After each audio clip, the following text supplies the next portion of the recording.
Thank you for joining us today. Welcome to Kernels. I'm Angie Manfredi, the Youth Services Consultant for the State Library of Iowa. And our guest for this episode of Kernels is Jessica Young, the Teen Services Librarian at Johnston Public Library in Johnston, Iowa. Kernels is an ongoing short video series that gets right to the core of a library program, service, or library methodology applied in a public library setting. It's a small pop of professional development. Kernels feature in-practice librarians discussing their work so that other in-practice librarians can learn from their direct experience. Kernels are posted publicly to the State Library of Iowa's Continuing Education YouTube channel, and there's a whole playlist of them, so check them out, or as the kids say, subscribe to our YouTube to get updates. They're also cross-posted on Iowa Learns, our learning management system. So Iowa librarians can watch them there. And for Iowa librarians, you can earn a half an hour of continuing education credit for watching each kernel and completing a learning summary. There's more info on how to do that in Iowa Learns. And there's also an area on the State Library of Iowa's website where you'll be able to find contact information, handouts, and resource lists as mentioned in our sessions, as well as links down below. I've always wanted to say that. Links down below in the description. So you can find out more information on all this by checking out the links in the description of the video, including links to where to find the resource pages and other things. So Jessica is joining us today to talk about a new initiative at their library, which are their teen subscription boxes. So this is a very buzzy topic in teen services, and it certainly fits the pandemic era that we're living in, but I also think it has much larger implications and lasting power, and that's going to be what we're going to talk about today. Jessica's going to tell us a little bit about the genesis of their program, show you what goes into a box, and I'm going to ask her some questions, and hopefully this is going to get your own gears a-gurning. That's not a real thing, but pretend it is, to create your own program. So Jessica, thank you so much for joining us today. I pressed you into this when I heard you guys were doing the subscription boxes, and we can't wait to hear all about it. So I'm going to switch now to speaker view so that you take over our main page. And why don't you tell us a little bit about this program and the genesis of it and how it's been received? And I'm listening, as Fraser Crane would say. Well, thanks very much for having me. I'm excited to be here, and I'm excited to talk about this because I'm really liking how it's been going so far and the response that we've gotten.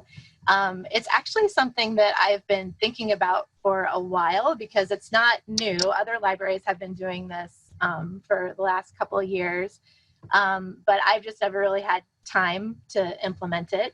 And but now I do have time, because our library is sort of open to the public, but we're not doing any in-person programming at all. So also book clubs have always been one of my absolute favorite things to do at the library. And they're always one of my hardest things to get off the ground, as far as like just getting kids to show up and wanting to come. I started out doing just your normal book clubs at the library where we all chose one book and would read them together every month. But over time, I found that kids were busy. They, they felt like it was just more work for them to do. So it was, kind of dwindling and dwindling. But the kids that I met at the book clubs are some of my kids that I've really gotten to know over the years and really gotten some really great relationships with. A lot of my book club kids I still talk to, now that they're in college and beyond. I still talk to them and have relationships with them. Eventually, the book club at the library became not just a book club where we chose one title, but it would be a read what you want club, whereas it was just we would all get together and talk about the books that we were reading that month. Sometimes we would try to choose a theme together. We'd say, okay, we're all going to try to read a book about food, and we would do that. So that was the way that I was able to continue kind of traditional book clubs over the years. But then the pandemic happened and all of our in-person programming stopped. And so I thought this would be a great time to try to do the book subscription box, kind of revamp the book club. And for those of you who don't know what a subscription box is, out in the world, there are many different types of subscription boxes that you pay for them. They have makeup subscription boxes. They have food subscription boxes, clothing subscription boxes, and you basically pay a company X dollars a month, and then every month in the mail, you get this box full of surprises, and it's like, wow, this is amazing. This is all for me. And so we've tried to recreate that with our library book subscription boxes, which are all about books, and they are free because they're from your public library. So that was kind of how it all started. So as far as how I've structured it, some subscription boxes are geared for the specific reader, maybe, like, so you're a really big mystery buff, and then they would try to find you your perfect mystery book. Mine are more just like surprise boxes for the reader. We don't know exactly what book we're going to be getting every month, and that's part of the joy and the excitement in it. So I'm actually doing 2 different boxes. I have a tween box, and I'm just calling them book boxes because I'm not terribly creative in my names. But so this is what it looks. This is my tween book box, and then I have the little tagline, "Bookish happiness in a box." I think I ripped that off from someone else, so I might have changed a little bit, but I'm not sure. And then the first of every month, we have registration for the book box. And then we have about a week where we collect the registrations. The tween book box, again, is for 6th and 7th graders. And then after a week of registration, they can come in and pick up the book box, actually anytime during that first week. And then something that I've done, because of the way I know our schools are structured, our schools here are doing Zoom for a lot of their online learning, so I know all the kids have access to that. And so then we have an unboxing party on usually like the 7th or 8th of every month. And if you haven't heard of an unboxing party, they're on YouTube and things like that. So it's people on YouTube, and they get boxes, maybe their subscription box that month, and then they open the box in front of everyone, and everyone sees all the wonderful things inside, and everyone is joyous and happy and everything like that. So I wanted to try to recreate that experience for the kids who are taking part in our book box experience as well. So they are invited to come to the unboxing party if they want. They do not have to, because again, I want this to be something that they can take part in, whether or not they like Zooming or not, or have access to it or not. So if they want to, they can come to the unboxing party. It's 15 minutes. We meet online, and then we unbox our book box together, and we find out what book is inside. And I can kind of show you what we had in the tween book box. So it's a book, and then also some bookish surprises is what I call the little goodies that come with it. So during the unboxing party, they would open up their box, and so I try to keep the cost fairly low, but then also I try to think of how I am presenting things in a way that makes them seem kind of special, but maybe doesn't cost a lot of money. And so one thing that I think makes it really special is tissue paper. So I just get tissue paper, and I wrap up all of the things in the box in the tissue paper. So when they're opening the box, it's like a fabulous present. So they unlock the box, or unwrap the box. And so the first month for our tween book box, they got the book Keeper of the Lost Cities. So they all get the same book? Yes, they are all getting the same book. And they do not know what book it is. Right. I am purchasing these books on bookoutlet.com, which is they're mostly remainder books. This one is not a remainder book, but I try to keep them for about $3 and under. the site is really an amazing site, and you could get lost in it. Like the different books they have change daily, and you can get free shipping over $35. So sometimes I'll try to think a couple months ahead.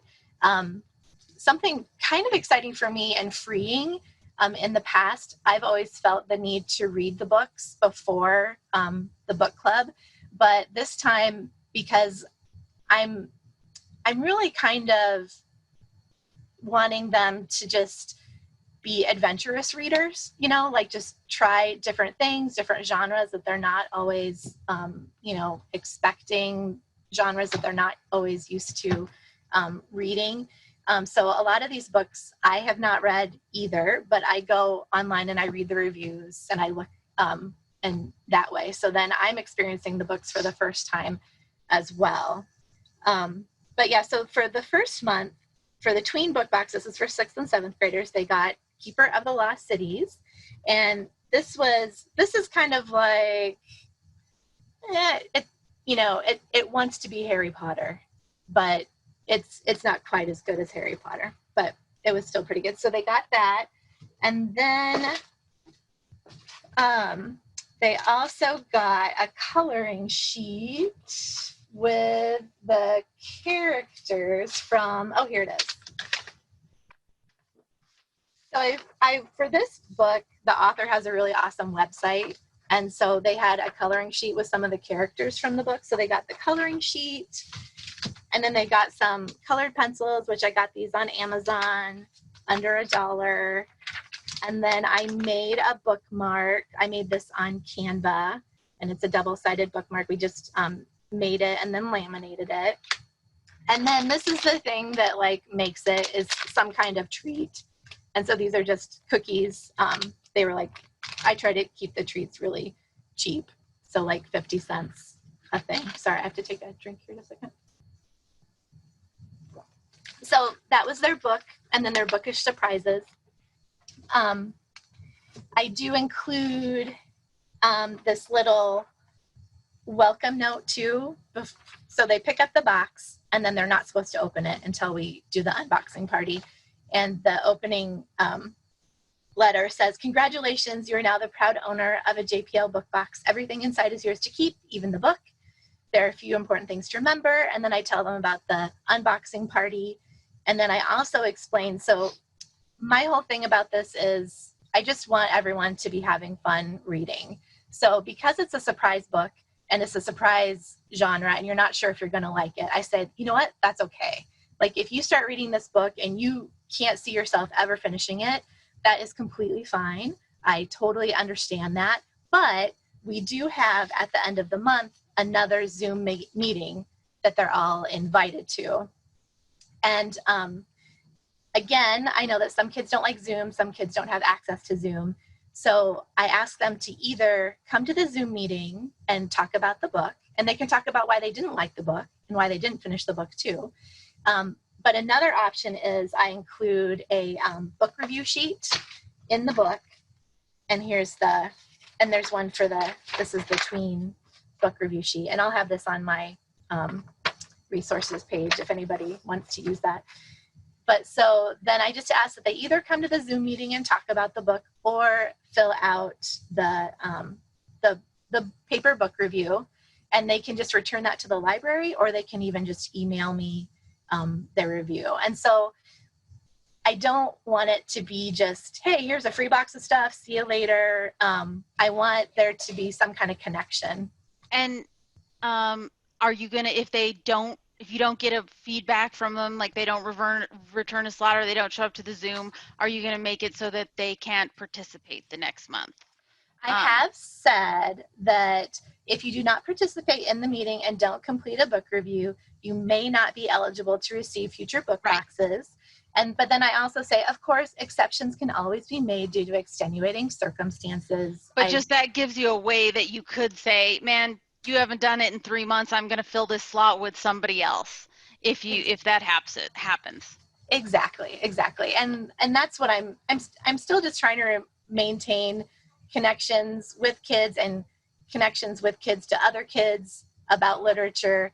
And if you're just taking the free box of stuff and then there's no communication at all, then yeah.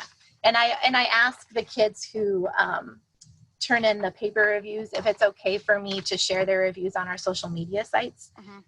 So then they're kind of telling everybody, why they like the book and stuff. And I've been talking too a lot about, our reading lives and my own personal reading life, and how there was a time where my mind could not focus. I could not, read a book. And I felt like that's okay to talk about that too. So I want them to know that, okay, you got the book box, you got it home, you just can't read it this month. That's okay. Still come to the meeting. Tell us why, you couldn't read the book, or, what was going on. And that's okay too. And you can still talk with everybody else about, what they got out of the book. So that's really what I want ultimately. And can you give us a rough estimate of cost per box and how many people you have signed up, and what the patrons did you sell out? Everybody wanted one? Yeah, so we've had a really great response. The first month I allowed 15 spots for the Tween Box, and I didn't even touch on, I'm doing I'm doing the Teen Box as well, so that's for 8th grade and up. And traditionally, I've gotten more response from younger kids at book clubs, so that's why I did 15 for the Tween Boxes the first month, and then I did 10 for the Teen Boxes, but I ended up having at least 6 kids on my waiting list for the Teen Boxes. So I upped it to 15 books for each box this month, and all of those slots were filled for the second month as well. And as far as the participation with then the subsequent Zoom meetings, I'm getting probably a little over 50, and it's interesting. So for the tweens, probably about a little over 50% came to the unboxing party, whereas the teens, all but one, came to the unboxing party. And I would say, again, with the Zoom kind of talk about the book meeting, and that also I keep very short, about half an hour, come check in, tell us how you like the book.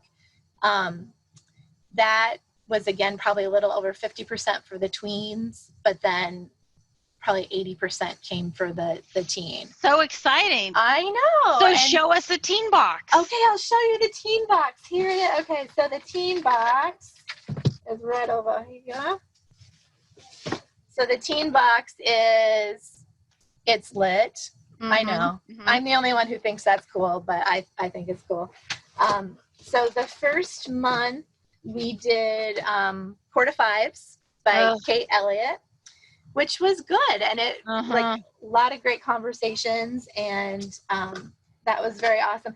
For the teens, I kind of got on a donut theme for their goodies. So they get donuts, found these for 50 cents. And then we have a button machine. So I made a button and it says, "Donut, stop reading." And then it comes in the presentation, I just made a little card for the back of it. And then we did a Donut Disturb, I'm reading door hanger for I call this the merch, or the swag. And then we have a Cricut machine. And I have to say that I have a really awesome teen volunteer named James. And when he heard that we were doing these book boxes, he became my merch guy. So he designed some stickers that we just printed out on our Cricut, and he designed these on Adobe, I believe he said. So you can do that. And then for the teens, the first month also, I just did a different coloring sheet with a Sylvia Plath quote, and then they got the colored pencils as well, and then of course the cookies. So actually, a lot of the kind of goodies can be similar between the tweens and the teens. It's just the book choice. And you could switch it up. So you could do donuts the next month for tweens after you did it for so you can switch it month to month with a lot of the same merch. So right, yeah. Right. And I find, once I think of like a food, it's really easy to just think of some kind of cute things to go along with that. So. And what would you say per box the cost is? Right. Okay. So I would maybe do this a little differently if it wasn't COVID right now, because I am doing a fresh new box every month, because you could always try to, bring the boxes back in and reuse them. But at this point, I just feel like that's not a good idea. And also, I feel very fortunate. Well, not fortunate, but because I'm not doing other programming right now, I can spend money on this.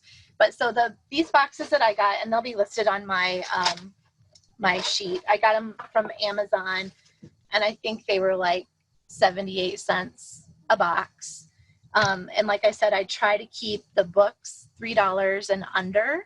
So then you're, a little over $4. And then I try to keep the snacks at about 50 cents and under. And so then a lot of the other stuff is just things that I create on Publisher. Made. Yeah. And so then that's just whatever. So I would say $5 and under a box. But I've also thought of ways that libraries could do this for a lot cheaper. Like the book is probably the main cost. You wouldn't have to do all the same book. You could do different books. You could do your donations. You could also just use library books and then check it out to the patron. And then you also wouldn't have to do a box. You could do a bag. And bags are way cheaper. It's just something fun that's a surprise, for them. And there's just a lot of different ways that you can structure it, I think. The thrill of also not knowing too, I think that's a big thing. We've kind of seen that, and a lot of people have seen the blind date with a book display, but just like that thrill of opening something up and you don't know what's going to be in there. I think that's a big part of it. So who knows? Exactly. But I think too, the other stuff that's in there, like to us, we say like, oh, it's cheap stuff. Like it's the thrill of that's all in the package together. So it's not like they're going to pull it out and be like a sticker, like, oh my gosh, it's all in this packet together, I think. So. Right. And I have been trying to, they are all, exuding the joy of reading, so every time you look at it, you think about, the books you've read. And I do try to make them somewhat useful. I feel like the Do Not Disturb door hanger is a useful item and can be used. So and the stickers and the buttons. And I also want to say too about the food. That's a real place that you could look for donations. If you ask a local grocery store, if you ask Casey's, can you give me a box of chips? And then you have you have 60 in a box. I think that's a really easy, tangible way to get donations. Sometimes it's a little bit harder to be like, can you give me money to buy stickers, or can you give me money to, but if you say, can you donate 50 apples and the book is a Snow White retelling or whatever, like that I think is a place too to really, you could look for community. Cause like you're saying, the food doesn't have to be like a 40-course meal. Like you put in the donuts and the cookie and it's like that. Yeah. And I try to make them, a little bit more than like what you would this seems like a lot of donuts to me, but you can also, they have tons of things out online, like either kind of like thank you gifts for teachers or something. So I've been thinking about Starbursts a lot lately. So like you could say, put in some Starbursts, but then just make a cute little thing with it that says, I'm bursting with excitement about reading. And then that just makes it seem a little more special, but you didn't.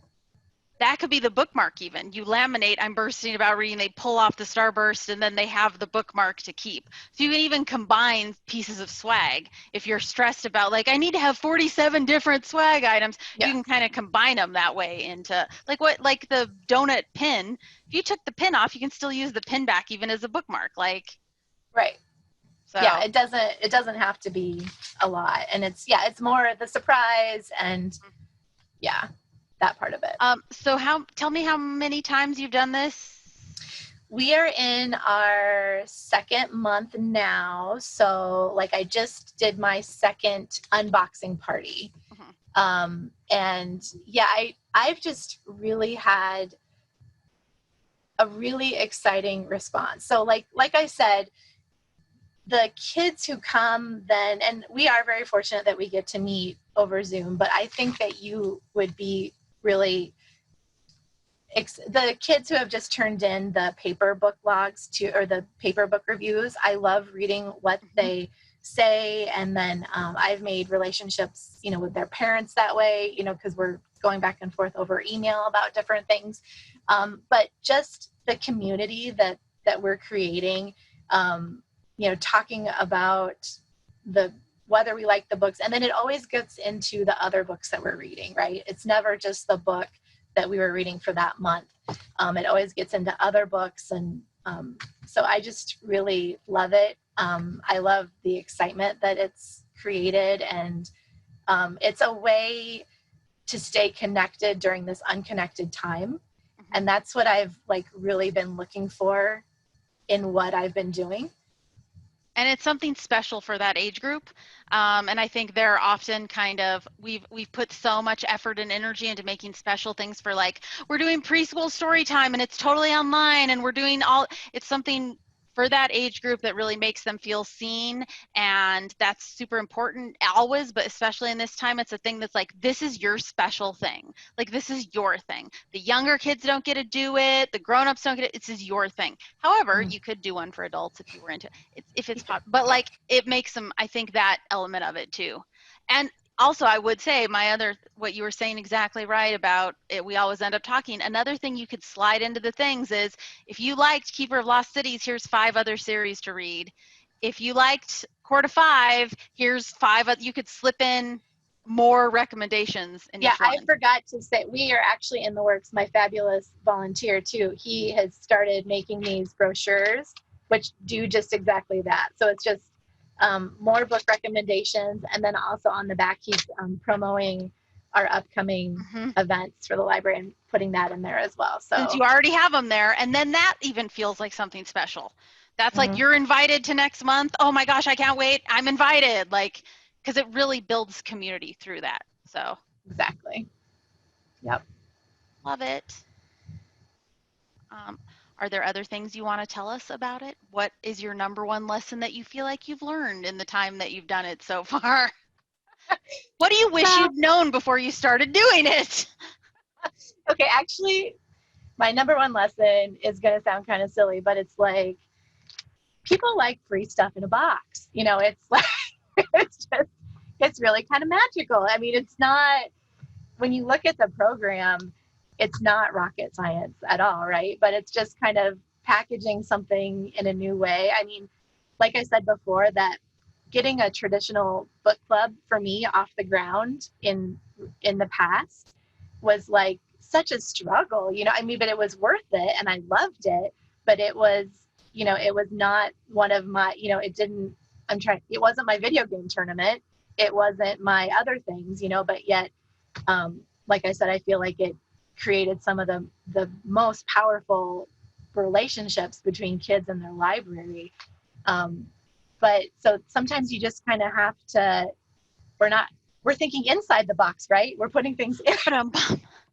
Thank you. But just, trying to find bright spots during all of this. Like I said, I would not have had time to put into this in the past. And now I do. And I think, and I feel, so far I feel pretty good about kind of adding in that extra, that they need to really show up in some way, at the end. Normally with my programs, I am not like that. I'm very, come on, come all, you want to do it this way, that's fine. But I did want there to be some kind of buy-in, Yep. and return on investment. Exactly. So I do feel good about that. And I think they understand that. And so far have been coming through, and, but I'm still really understanding about that as well, right. Like I said, but, it's just been really, really positive, and I hope it continues. I'm psyched, and I would love to get, who wouldn't love to get a free thing in a box? And I think that's the other thing too. You could look about doing one for adults if they loved it, or, there's so many different ways that you can expand on this. And I think some of the ideas you're saying too, like, it doesn't all have to be the same book. You all get a different surprise, and you can still do the unboxing. They all open theirs. There's so many different ways you can customize it for what will work with your library. I think my last question for you would be more of a technical one. How do they sign up? Do they call into the library? How do they get signed up? So we actually have a registration system through our online calendar. So they just, I don't know how to explain it exactly, but they just click on the date on the calendar, and then it takes them to a registration page. But yeah, I mean, in the past, before we had that, we just had call-in registration. I suppose you can maybe do like email registration as well. But yeah, we do have a program that does that for us. And you said you have a waiting list, so it's obviously going great. Yep. And then I kind of contact the waiting list people I do contact them for the next month, like, and hey, let them know. Yep. Mm-hmm. I think it sounds amazing. So thank you so much. I hope I'm sure this has got everybody thinking of the thousands of ways they can adapt this. I'm going to do a little extra housekeeping. Is there anything that I have forgotten that you were desperate to add? Not at this point, I think but yeah, feel free to contact me with questions for things that I didn't cover.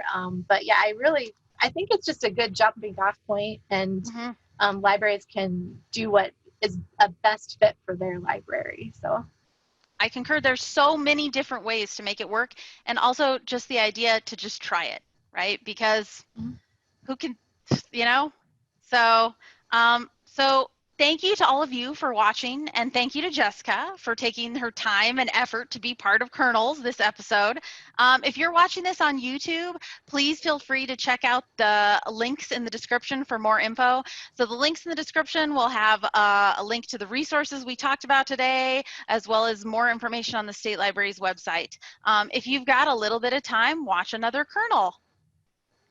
Subscribe to the State Library of Iowa's YouTube playlist. And if you are doing something at your library, a program, an initiative, a service, or something else that you think would make a great Kernel, we want to hear about it. So please reach out and say, hey, I want to talk about a thing that we're doing, because that's the best way for us to learn and get ideas from each other. Jessica has created a resource list. It has links to the box and the places that she buys books and everything in there. But at the same time, feel free on your own to try it out. Buy a bag of buttons from Oriental Trading if you don't have a button maker. See what donations you can get for food. Please feel free on your own to experiment with it. We're going to have a slide coming up next that has all of our contact information, my contact info if you want more specific information or more info about Kernels, and Jessica's. Jessica would love to talk to you about it, right? You'd love to hear from people and give them confidence and answer more specific questions if there's really nitty-gritties about the process that you feel aren't addressed in this kernel or in the supplementary handout. So thank you. And Jessica, thank you for joining us today. And everybody, we'll see you, we'll tune in at the next Kernels episode. So until then, bye everyone. Thank you.